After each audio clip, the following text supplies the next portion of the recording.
Dans une démarche de proximité, le Premier ministre chef du gouvernement, Amadou Riba, accompagné du ministre de l'Énergie, Namori Kamara, a effectué ce lundi 22 décembre 2025 une visite inopinée à la Direction générale de l'électricité de Guinée, EDG, sise à la minière.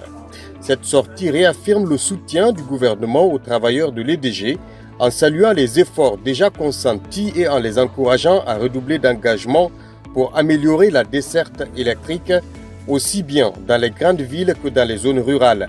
L'alpha et l'oméga de tout développement économique durable de notre pays est notre capacité à produire, à transformer, à distribuer, sans pour autant que cela se traduise par l'accumulation de subventions pour que notre économie puisse être beaucoup plus diversifiée et prospère. C'est la nécessité d'avoir dans les prochains mois, en étant optimiste ou même peut-être durant ce moyen terme, que la question énergétique puisse être derrière nous.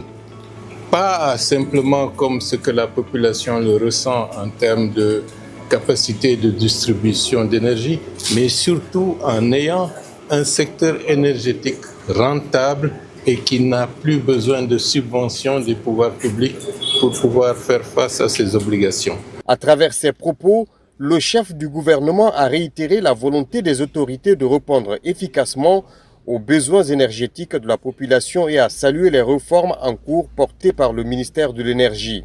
Pour sa part, Namori Kamara, ministre en charge de l'énergie, n'a pas manqué de souligner que d'autres réformes douloureuses seront nécessaires pour le redressement du secteur et la garantie d'une performance durable d'EDG.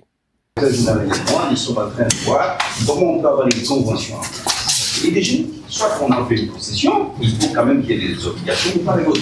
Donc là aussi, on a demandé un appui au Banque mondial, une assistance technique, pour nous aider aussi à aller vers des réformes beaucoup plus structurées, avec des compétences échelonnées, etc. Donc franchement, vous pouvez compter sur nous et je vous remercie encore infiniment. Ce soutien-là est important.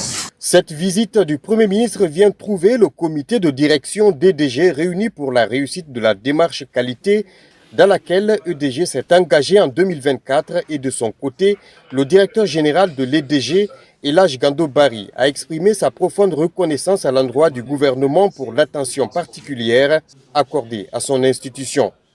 C'est un très grand honneur que nous avons aujourd'hui d'avoir M. le ministre de l'Énergie et le Premier ministre chef du gouvernement dans les locaux de EDG, SA. C'est aussi un signal qui nous donne en termes de mobilisation et de remobilisation des équipes, des troupes. C'est un boost important pour nous. M. le Premier ministre a insisté sur l'urgence qu'il y a à améliorer le rythme de pose des compteurs après paiement.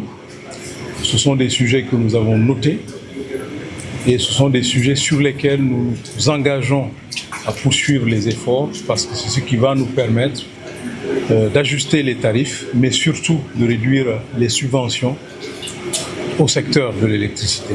En posant ce geste fort, le gouvernement confirme sa détermination à faire de l'énergie un levier stratégique du développement socio-économique et un outil essentiel au bien-être du peuple de Guinée.